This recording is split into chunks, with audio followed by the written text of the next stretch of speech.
আকাশবাণী কলকাতা, স্থানীয় সংবাদ পড়ছি সুদীপ বসু। প্রথমে বিশেষ খবর। সুপ্রিম কোর্টের নির্দেশ মেনে স্কুল সার্ভিস কমিশনের শিক্ষক নিয়োগ পরীক্ষার ফর্ম ফিল আপ শুরু হচ্ছে আগামীকাল। পরীক্ষায় না বসার সিদ্ধান্তে অনড় চাকরিহারা যোগ্য শিক্ষকরা। 2025-26 শিক্ষাবর্ষে রাজ্যের কলেজ ও বিশ্ববিদ্যালয়গুলির স্নাতক স্তরের প্রথম সেমিস্টারের ক্লাস আগামী 1 আগস্ট শুরু হচ্ছে। মহেশতলায় গত 11 জুনের হিংসার ঘটনার পরিপ্রেক্ষিতে এনআইএ তদন্তের দাবি জানিয়েছে বিজেপি। রাজ্য সরকার উত্তরবঙ্গের একশৃঙ্গ গন্ডারের প্রজনন সক্ষমতা ও গড় আয়ু বৃদ্ধিতে উদ্যোগী হয়েছে। ঘূর্ণাবর্ত এবং নিম্নচাপ অক্ষরেখার প্রভাবে রাজ্যের প্রায় সব জেলাতেই আগামী কয়েকদিন বৃষ্টির পূর্বাভাস। আসছি বিস্তারিত সংবাদে। সুপ্রিম কোর্টের নির্দেশ মেনে স্কুল সার্ভিস কমিশনের শিক্ষক নিয়োগ পরীক্ষার ফর্ম ফিল আপ শুরু হচ্ছে আগামীকাল। তবে এই পরীক্ষায় তাঁরা ফর্ম ফিল আপ করবেন না বলে জানিয়েছেন চাকরিহারা যোগ্য শিক্ষকরা। পরীক্ষা না দেওয়া এবং আইনি লড়াইয়ে চাকরি ফেরানোর দাবিতে এবার মুখ্যমন্ত্রী ও শিক্ষামন্ত্রীকে গণচিঠি দেওয়ার সিদ্ধান্ত নিয়েছেন তাঁরা। যোগ্য শিক্ষক শিক্ষিকা অধিকার মঞ্চের তরফে রাকেশ আলম জানান, 15,000-এর বেশি যোগ্য শিক্ষক শিক্ষিকার চিঠি মুখ্যমন্ত্রী ও শিক্ষামন্ত্রীর হাতে তুলে দেওয়া হবে। এসএসসি নিয়োগ পরীক্ষা শুধুমাত্র নতুন চাকরি প্রার্থীদের জন্য করার দাবি জানিয়েছেন তাঁরা। 2025-26 শিক্ষাবর্ষে আগামী 1 আগস্ট কলেজ ও বিশ্ববিদ্যালয়ের স্নাতক স্তরের প্রথম সেমিস্টারের ক্লাস শুরু হচ্ছে। উচ্চশিক্ষা দপ্তর জানিয়েছে 17 জুন আনুষ্ঠানিকভাবে খুলে যাচ্ছে ভর্তি সংক্রান্ত অভিন্ন পোর্টাল। 18 জুন দুপুর 2টো থেকে 1 জুলাই পর্যন্ত নাম নথিভুক্তিকরণ ও আবেদন জানানো যাবে। 6 জুলাই প্রকাশ করা হবে মেধা তালিকা। 24 থেকে 31 জুলাই পর্যন্ত তথ্য যাচাইয়ের জন্য ছাত্রছাত্রীদের সশরীরে হাজির হতে হবে। একজন আবেদনকারী রাজ্যের এক বা একাধিক উচ্চশিক্ষা প্রতিষ্ঠানে সর্বোচ্চ 25টি কোর্সে আবেদন করতে পারবেন। এই অনলাইন প্রক্রিয়া যাদবপুর বিশ্ববিদ্যালয়, প্রেসিডেন্সি বিশ্ববিদ্যালয়ের ক্ষেত্রে কার্যকর হবে না বলেই জানিয়েছে উচ্চশিক্ষা দপ্তর। ডাক্তারিতে স্নাতক স্তরে ভর্তি নিট ইউজি পরীক্ষার ফলাফল গতকাল প্রকাশিত হয়েছে। রাজ্যে 2 ছাত্র প্রথম 20তে জায়গা করে নিয়েছে। সম্ভাব্য প্রথম রাজারহাটের রচিত সিনহা চৌধুরী। সর্বভারতীয় এই পরীক্ষায় রচিতের র্যাঙ্ক 16। বর্ধমান সিএমএ স্কুলের ছাত্র রূপায়ণ পাল দেশের মধ্যে 20তম স্থান অধিকার করেছে। এবারের উচ্চ মাধ্যমিক পরীক্ষাতে রাজ্যের মধ্যে প্রথম স্থান অধিকার করে রূপায়ণ। মানুষের সেবায় সে কাজ করতে চায় বলে জানিয়েছে।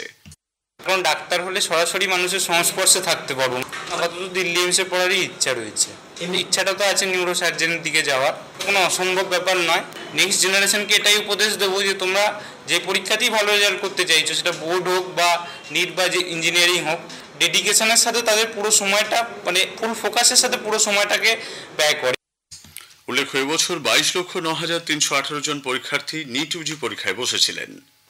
দক্ষিণ 24 পরগনার মহেশতলায় গত 11 জুন ব্যাপক ভাঙচুর, পুলিশের উপর হামলা এবং লুটপাটের ঘটনায় বিজেপি এনআইএ তদন্তের দাবি জানিয়েছে।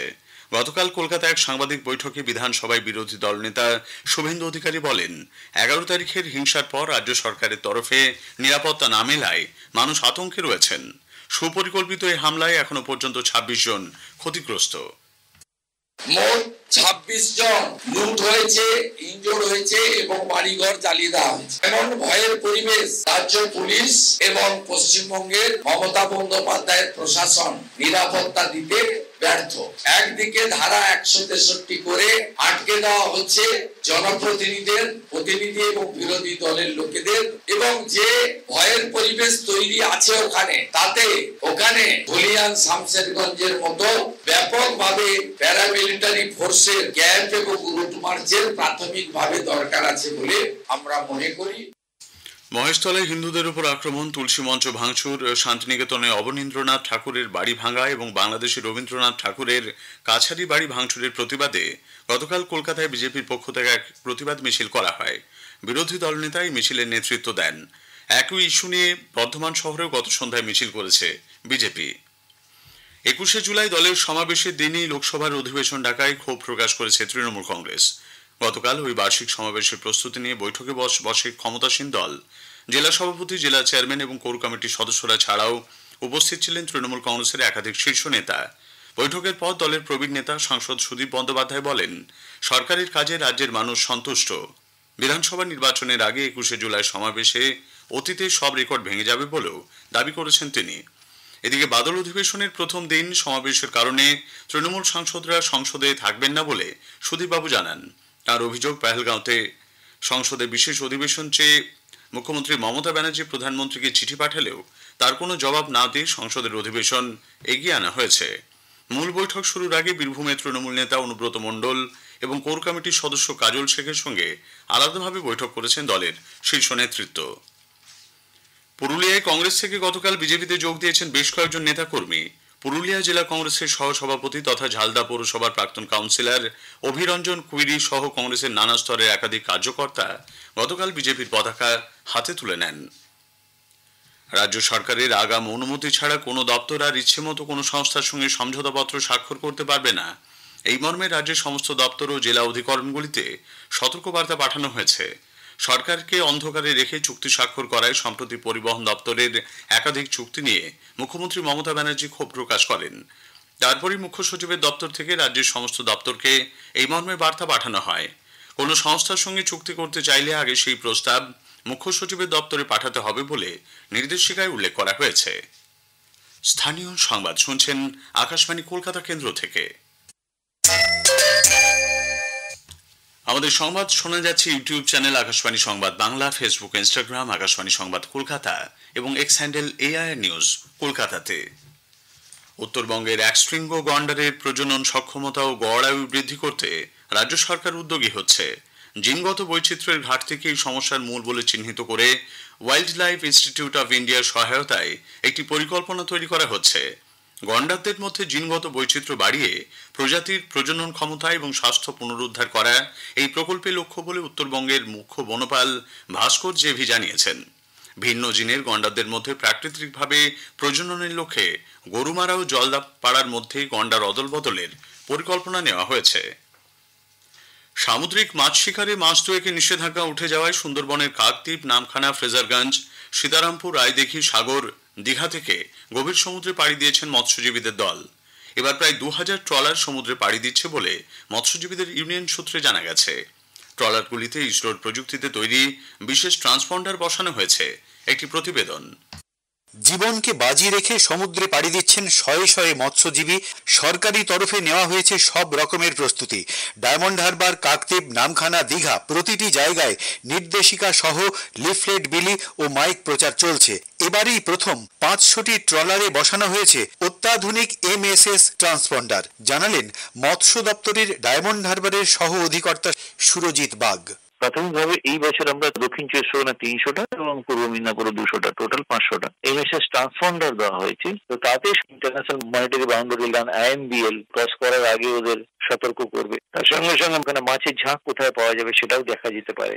ওদের কোনো দুর্ঘটনা ঘটলে বা তার আগে কোনো ইনফরমেশন থাকলে ওরা মেসেজের আদান প্রদান করতে পারবে। তারপরে ঝড় বৃষ্টির পূর্বাভাস ওরা পাবে। অনেক কিছু এই মেশিনটাতে নির্ভর করবে এবং স্বাভাবিকভাবে ওদের সুরক্ষার প্রশ্নে এটা একটা গুরুত্বপূর্ণ আমাদের পদক্ষেপ এটা হয়েছে।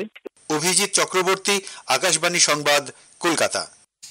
ঘূর্ণাবর্ত এবং নিম্নচাপ অক্ষরেখার প্রভাবে রাজ্যের প্রায় সব জেলাতে আগামী কয়েকদিন বৃষ্টি হবে বলে আলিপুর আবহাওয়া দপ্তর জানিয়েছে।